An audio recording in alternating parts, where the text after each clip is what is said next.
애틀란타 라디오 코리아 5월 11일 목요일 오늘의 핫뉴스입니다. 조 바이든 대통령과 의회 지도부 등 5인 백악관 회동에서 케빈 메카시 하원 의장을 제외한 4명이나 국가 부도는 테이블에서 제외해야 한다는 입장을 보여 2주 안에 출구를 찾을 수도 있을 것으로 기대되고 있습니다. 실무협상에 이어 12일인 내일 2차 회동 등을 통해 케빈 메카시 하원 의장이 이끄는 공화당 하원에 명분을 줄 수 있는 규모의 예산 삭감에 합의하면 국가부채 한도부터 올려 국가 부도를 피하게 될 것으로 예상되고 있습니다.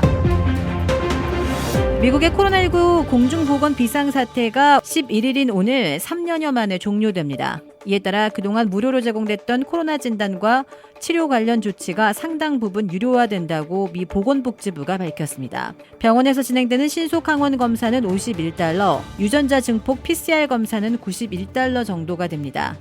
코로나19가 종료되면서 백악관의 코로나19 대응팀도 곧 해체됩니다. 아시시자 코로나19 대응 조정관이 브라운대로 복귀하는 등 관련 인사들도 물러날 예정입니다. 코로나19 비상사태 종료로 관련 방역 조치도 해제됨에 따라 12일부터는 미국 입국 시 백신 접종 증명서를 제출하지 않아도 됩니다. 또 남부 국경 등에서 방역을 명분으로 불법 입국자를 즉시 추방하기 위해 시행했던 이른바 42호 정책도 함께 종료됩니다. 코로나19로 인한 미국 내 사망자는 110만 명 이상이며 지금도 매주 1,000명 이상이 코로나19로 사망하고 있다고 뉴욕타임스가 보도했습니다.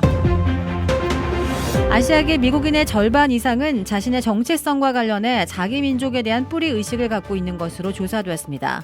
미 여론조사기관 퓨 리서치 센터가 지난해 7월부터 올해 1월까지 미국 내 한국, 중국, 일본, 인도, 필리핀, 베트남 등 6개 국가의 아시아계 성인 7천여 명을 조사한 결과 응답자의 52%가 자신의 뿌리를 잊지 않는다고 답했습니다. 한 예로 한국계의 경우 자신을 소개할 때 한국계 미국인이라고 하거나 한국인이라고 말했습니다.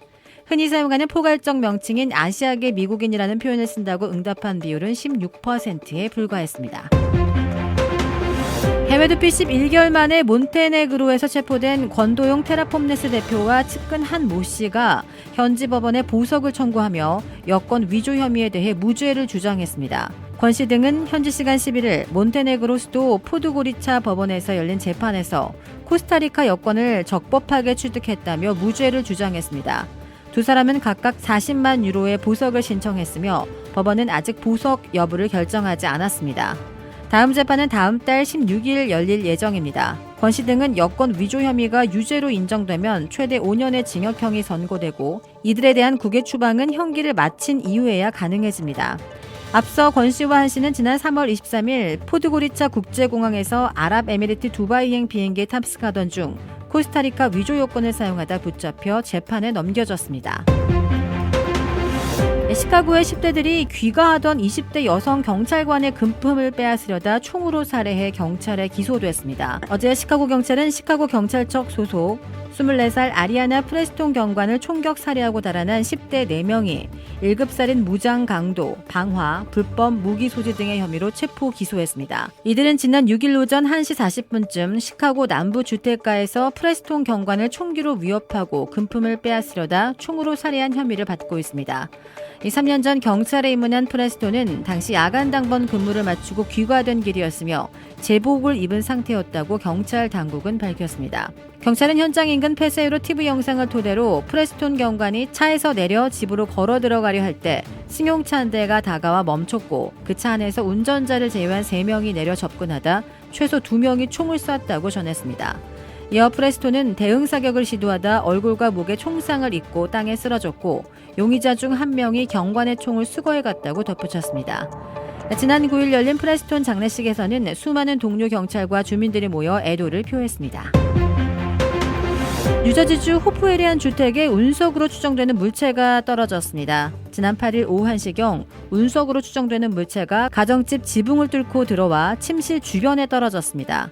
이 파편은 전체적으로 검고 회색빛이 돌며 약 15cm의 크기입니다.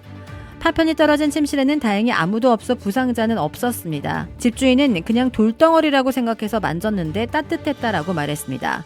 뉴저지 호프웰 타운십 경찰국은 이 물체의 정확한 정체를 파악하기 위해 노력 중입니다. 전문가들은 이돌의 정체는 에타 아쿠아리드 유성우와 관련이 있을 것으로 내다봤습니다. 에타 아쿠아리우스 유성우는 76년에 한 번 돌아오는 헨리 해성의 잔해가 지구의 중력에 이끌려 떨어지는 현상으로 매년 5월 초순에 절정을 이룹니다. 유성화계 측에 따르면 이 천체 현상은 5월 27일까지 지속된다고 밝혔습니다. 한국에서 마약 투약 혐의를 받은 배우 유아인 씨가 한국 시각 11일 경찰에 두 번째로 출석할 예정이었으나 취재진이 많다는 이유로 경찰청 사앞에서 발길을 되돌렸습니다. 서울경찰청 마약범죄수사대는 이날 오전 10시 유 씨를 마약류관리법 위반 피의자 신분으로 소환해 투약한 마약 종류와 횟수, 구입 경로, 공범 여부 등을 캐물을 방침이었습니다. 유 씨는 조사 예정 시각에 앞서 서울경찰청 마포청사의 인근에 도착했으나 취재진이 많아 출석하지 못하겠다는 취지의 의견을 경찰에 전달하고 돌아갔습니다. 경찰은 유 씨에게 조사 일정을 다시 통보했으나 유 씨가 출석할지는 미지수입니다. 유 씨 측은 지난 3월 1차 소환 때도 출석 일정이 언론에 알려지자 반발하며 조사를 미룬 바 있습니다. 주택 구매뿐만 아니라 커머셜, 웨어하우스, 비즈니스 건물까지 부동산계의 큰손 이주환 부동산. 크레딧 카드 빚 최대 80%까지 탕감. 크레딧은 지켜드리고 빚은 줄여드리는 O3 컨설팅이 오늘의 한 뉴스를 후원합니다. 이상 애틀란타 라디오 코리아 5월 11일 목요일 오늘의 한 뉴스의 고지선이었습니다.